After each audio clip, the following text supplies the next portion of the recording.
Bienvenidos a Mente Abierta. El capítulo de hoy es el Hospital del Tórax, donde los pacientes siguen esperando. Comencemos. En Lima, Perú, existe un edificio que muchos conocen, pero pocos se atreven a señalar directamente. No porque esté oculto, no porque esté abandonado, sino porque sigue funcionando, aunque nunca volvió a estar realmente vacío. Se trata del Hospital del Tórax. Fue inaugurado a mediados del siglo XX como un centro especializado en enfermedades respiratorias, principalmente tuberculosis.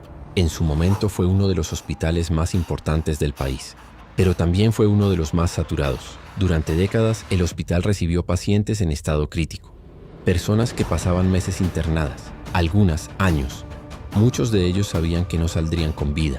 Las salas siempre estaban llenas, las camas alineadas sin espacio, el aire pesado. Y algo más comenzó a quedarse con el tiempo. Las enfermeras más antiguas decían que el hospital tenía horas raras, momentos en los que el ambiente cambiaba sin explicación. No había ruidos, pero tampoco silencio, como si el edificio respirara por sí solo.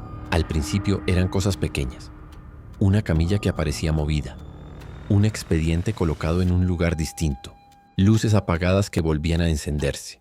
Pero con los años, los relatos se hicieron más claros. Personal del turno nocturno comenzó a reportar pasos en pasillos vacíos. No corridas, no apresurados, pasos lentos, medidos, como de alguien acostumbrado a caminar ahí.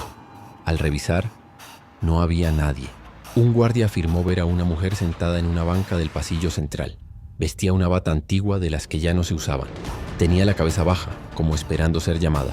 Cuando el guardia se acercó para preguntarle si necesitaba ayuda, la banca estaba vacía. Los reportes se acumularon. Enfermeras escuchaban cómo tocaban la puerta de la sala de aislamiento, una zona donde ya no se atendía a nadie. Al abrir, el pasillo estaba completamente solo. Médicos aseguraron escuchar tos proveniente de habitaciones selladas desde hacía años. No una tos fuerte, una tos débil, persistente, como la de alguien que lleva mucho tiempo esperando tratamiento. Uno de los testimonios más repetidos hablaba de un hombre que aparecía cerca del área de rayos X, siempre de pie, siempre mirando hacia la pared. Nunca respondía cuando le hablaban. Cuando alguien se acercaba demasiado, desaparecía. El hospital intentó modernizarse, remodelaciones, nuevos equipos, nuevas áreas, pero hubo zonas que nunca lograron cambiar. Los sótanos. Ahí se almacenaban antiguos equipos, camillas oxidadas y archivos viejos. El acceso estaba restringido, pero algunos trabajadores debían bajar por mantenimiento. Todos decían lo mismo. El aire se sentía más frío, el sonido se apagaba y había una sensación clara de no estar solos. Un técnico afirmó haber escuchado una conversación completa mientras revisaba tuberías. Voces bajas, calmadas, como pacientes hablando entre sí. Pensó que alguien más había bajado. Cuando subió a preguntar, nadie más había estado ahí. Con los años, el hospital comenzó a ganar fama, no por sus tratamientos, sino por sus historias. Vecinos afirmaban ver luces encendidas en pisos donde no había actividad. Otros decían ver sombras en las ventanas durante la madrugada. Y hay un detalle que se repite en casi todos los testimonios.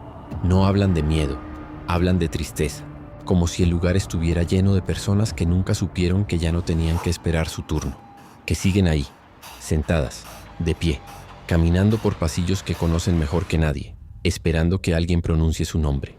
Con el paso de los años, los testimonios dentro del Hospital del Tórax dejaron de ser rumores aislados. Se convirtieron en patrones. El personal nuevo siempre pasaba por la misma etapa. Primero incredulidad, luego confusión y finalmente aceptación silenciosa, porque tarde o temprano algo ocurría. Una enfermera del turno de madrugada relató que mientras preparaba medicamentos, escuchó claramente cómo alguien arrastraba una camilla por el pasillo. El sonido metálico era inconfundible. Salió a revisar pensando que otro equipo estaba trabajando. El pasillo estaba vacío, pero la camilla apareció minutos después, colocada frente a una sala cerrada, perfectamente alineada, como si alguien la hubiera dejado lista para recibir a un paciente. Otro caso ocurrió en el área de archivos. Un trabajador aseguró que al ordenar expedientes antiguos, encontró fichas médicas recientes, con nombres de personas fallecidas décadas atrás. Al revisarlas mejor, las hojas estaban en blanco. Solo aparecía el nombre, la fecha y la palabra en espera. Uno de los relatos más inquietantes viene de un médico que llevaba más de 20 años trabajando ahí. Afirmó que durante una guardia atendió a un hombre mayor que se quejaba de dificultad para respirar. Vestía una bata antigua y hablaba con voz muy baja. El médico lo auscultó. Le habló con calma. Le pidió que esperara. Cuando salió a buscar oxígeno, tardó menos de 1 minuto. Al regresar, la cama estaba vacía.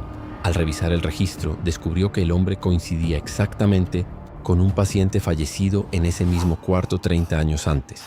Misma edad, mismo diagnóstico, misma cama. Desde entonces, algunos médicos evitan usar ciertas habitaciones de noche, no porque pase algo violento, sino porque sienten algo más difícil de explicar. Presencia constante.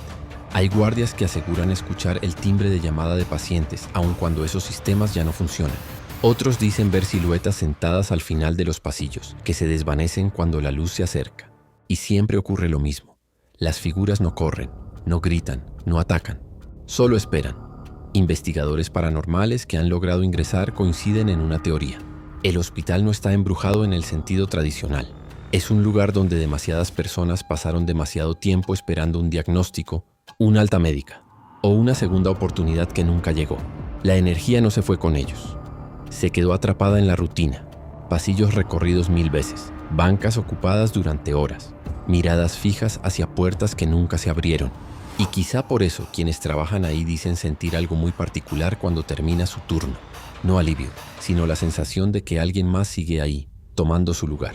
Como si el hospital nunca cerrara del todo. Como si siempre hubiera pacientes esperando ser atendidos. ¿Crees que un lugar puede retener la energía de quienes murieron ahí? ¿Piensas que estas apariciones son recuerdos o algo consciente? ¿Te atreverías a trabajar de noche en un hospital con este historial? Déjame tu opinión en los comentarios. Sígueme para más historias reales de lugares que nunca se quedaron vacíos. Nos escuchamos en el próximo capítulo de Mente Abierta.